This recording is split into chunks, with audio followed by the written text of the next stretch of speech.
Bienvenue. Devant moi se trouve un Nothing Phone 3A Pro et aujourd'hui je vais vous montrer comment effectuer la configuration initiale de cet appareil. Donc, lorsque vous l'allumez pour la toute première fois, vous devriez voir un écran similaire à celui que j'ai devant moi, avec un message de bienvenue et une flèche gigantesque. Et en appuyant dessus, vous pouvez ensuite sélectionner se connecter au réseau mobile. Laissez-moi vérifier quelque chose rapidement. Maintenant, je n'ai pas mentionné une chose de plus, parce que c'est un peu l'écran, c'est pas très habituel je dirais. Mais en bas, juste ici, vous avez la sélection de la langue disponible. Donc si vous souhaitez utiliser une autre langue que celle par défaut, il vous suffit de cliquer ici et de la changer, puis de cliquer sur cette flèche. Ensuite, vous pouvez vous connecter au réseau mobile en insérant une carte SIM. Cette étape est totalement facultative. Vous n'êtes pas obligé de le faire. Vous pouvez simplement passer cette étape si vous le souhaitez. Et vous pouvez également ignorer la page de connexion Wi-Fi, juste ici. Mais gardez à l'esprit que si vous sautez ces deux étapes, la date et l'heure ne seront pas réglées automatiquement. Donc cela apparaîtra comme l'une des pages de configuration. Vous ne pourrez pas non plus restaurer les applications et les données à partir d'une sauvegarde dans le cloud. Vous ne pourrez pas non plus vous connecter à un compte Google. Et cela dit, toutes ces choses peuvent être modifiées plus tard, une fois la configuration terminée, simplement en allant dans les paramètres. Ensuite, nous avons les services Google comme la localisation, l'analyse et l'envoi de données utilisateurs et de diagnostic. Vous pouvez désactiver tout cela si vous le souhaitez, mais soyons honnêtes, ça vient de Google, donc je doute fortement que cela fasse à part donner l'impression que c'est désactivé. Il y a une raison pour laquelle les grandes entreprises font l'objet de recours collectifs, et c'est pas parce que ces interrupteurs servent à grand chose. Bref, en continuant, nous pouvons ensuite choisir un verrouillage d'écran pour notre appareil. Par défaut, il propose un code PIN à 4 chiffres.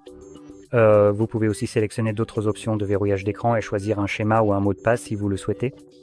Et encore une fois, vous n'êtes absolument pas obligé de protéger votre appareil si vous ne le souhaitez pas, mais je vous le recommande vivement, très sincèrement. Et maintenant, je vais passer cette étape, ce qui est un peu contradictoire par rapport à ce que je viens de dire précédemment, mais c'est nécessaire pour la démonstration. Mais évidemment, si vous comptez utiliser cet appareil, il est dans votre intérêt de le protéger. Si vous le perdez ou quelque chose du genre, ce serait probablement très embêtant qu'une personne au hasard qui trouve votre téléphone ait accès à tout ce qu'il y a dessus. Donc choisissez un verrouillage d'écran. Maintenant ici c'est pour le travail, donc cela n'a pas vraiment de sens. Il n'y a pas de données personnelles, donc c'est pas important. Ensuite, nous avons les conditions générales. Vous pouvez lire les deux. Vous avez donc le contrat de licence utilisateur final et la politique de confidentialité. Une fois que vous avez cliqué dessus et que vous les avez lus, ou même si vous ne cliquez pas dessus, il faut évidemment accepter ces conditions. Donc, pour continuer, nous avons les programmes d'amélioration d'expérience. Cela dépend entièrement de vous. Ils semblent tous activés par défaut, donc vous pouvez peut-être les désactiver si certains ne vous conviennent pas.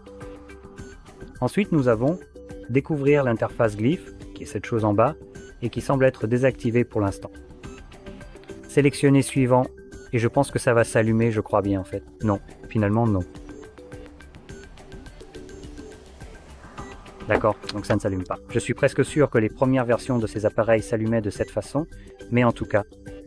Donc il vient de nous envoyer une notification rapide à propos de l'interface Glyph, et maintenant il nous donne des informations sur la touche essentielle, qui est ce bouton juste ici que vous pourriez confondre avec le bouton d'alimentation. C'est en gros un bouton d'action comme sur l'iPhone, c'est un peu ça en quelque sorte. Et quoi de neuf dans OS 3? Donc juste des informations de base sur, comme les widgets, comment ils fonctionnent, et quelques minuteries et tout ça. Alors, la suite, ajoutez en plus, afin que nous puissions ajouter des widgets ou modifier certaines choses, je pense. Oh non, ce sont que des informations, donc Android 15. Alors oui, juste des informations de base. Passons à autre chose. Choisissez votre thème, nous en avons deux différents. Nous avons le thème Nothing, et puis, eh bien, le thème Android par défaut. Je tiens à préciser que le thème Nothing est déjà livré avec des widgets appliqués, comme par exemple l'horloge et quelques autres. Donc, je vais sélectionner celui-là, car il correspond tout simplement au thème de l'appareil. Et voilà. Donc, si vous avez trouvé ça très utile, n'oubliez pas de liker, de vous abonner, et merci d'avoir regardé.